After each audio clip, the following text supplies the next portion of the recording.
evening. Welcome to this week's news recap. I am Blessing Oziwo and I have my colleague here with me. I am Stephen Jumbo. I'll be taking you on football recaps around the world.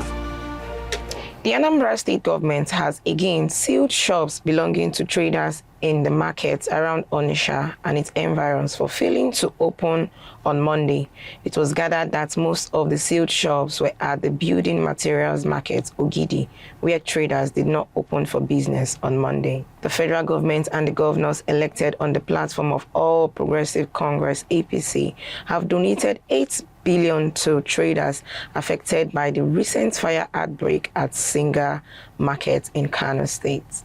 The federal government has warned Nigerians about the dangers of engaging in foreign armed conflicts through illegal recruitment methods. Minister of Foreign Affairs Yusuf Toga stated that the recent report indicates that Nigerian citizens are being deceived with false promises of lucrative jobs, educational opportunities, or migration benefits, only to find themselves sent to war zones. The House of Representatives on Tuesday descended into chaos as lawmakers disagreed over a motion to overturn an earlier provision approved in the Electoral Act Amendment Bill.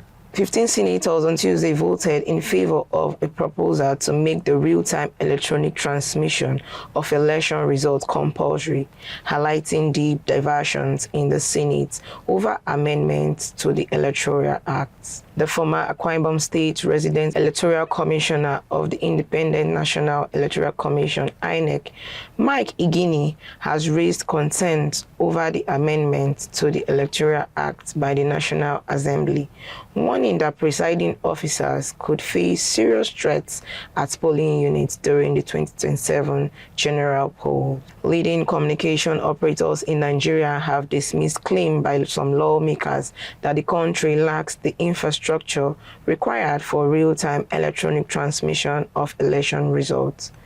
The Independent Corrupt Practices and Other Related Offences Commission has confirmed that former Kaduna State Governor Nasir El-Rufai is in its custody following his release from the EFCC in a dramatic turn in ongoing corruption investigations. Tech entrepreneur Elon Musk has stirred widespread discussion after stating, "I agree with the teachings of Jesus," a remark that has since triggered a wave of public responses from Christians, urging him to reflect more deeply on the foundations of the Christian faith. Senator Joel Nwakpo Thomas has intensified efforts to expand skill acquisition and empowerment in Delta South Senatorial Districts as beneficiaries of the NCDMB-sponsored electricity metering and repairs training commence intensive session in Akure, Ondo State. President Bola Ahmed Tinubu has signed the final amendment to the Electoral Act 2022 into law, a move which he describes as a necessary step towards strengthening Nigeria's democratic process and improving electoral credibility.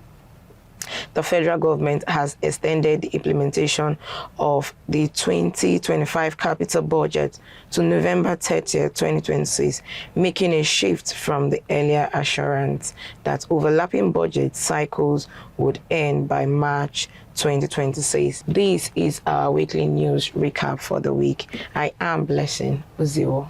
Now sports. Talking about African football qualifying series to the World Cup, Nigeria and DR Congo playoff drama. In an intense 2026 World Cup qualifying playoff, Nigeria drew 1-1 with DR Congo but were eliminated on penalties. But as things intensified, Nigeria dropped a request for a review on DR Congo player, forcing them to go to FIFA for a verdict on who is to qualify on the next series of qualification into the World Cup 2026. In other news from sport, the recent events from sport around the globe, especially Europe, that were played during the week. Here's a highlight from this week playoff. Galatasaray stunned Juventus in a 5-2 sensational historic win, while Real Madrid stunned Benfica with a 1-0 1-goal-0 edging Real Madrid for a possible qualification into the round of 16. Paris Saint-Germain and AS Monaco went ahead with a 3-2 win for a possible qualification from PSG, while Borussia Dortmund stunned Atlanta 2-0. Dortmund took control in their tier of this game, while Newcastle stunned Karabakh with a 6-1 win. Anthony Gordon scoring 4 goals in a dominant display, while another upset in a knockout round where Bodo Glimt stunned Inter Milan 3-1. Olympiacos lost to Bayer Leverkusen 2-0, while Club Brugge and Atletico Madrid went on a draw 3-3 in the first leg of the playoff. There's some recent drama on and off the pitch beyond the scores and competition, as seen significant talking points.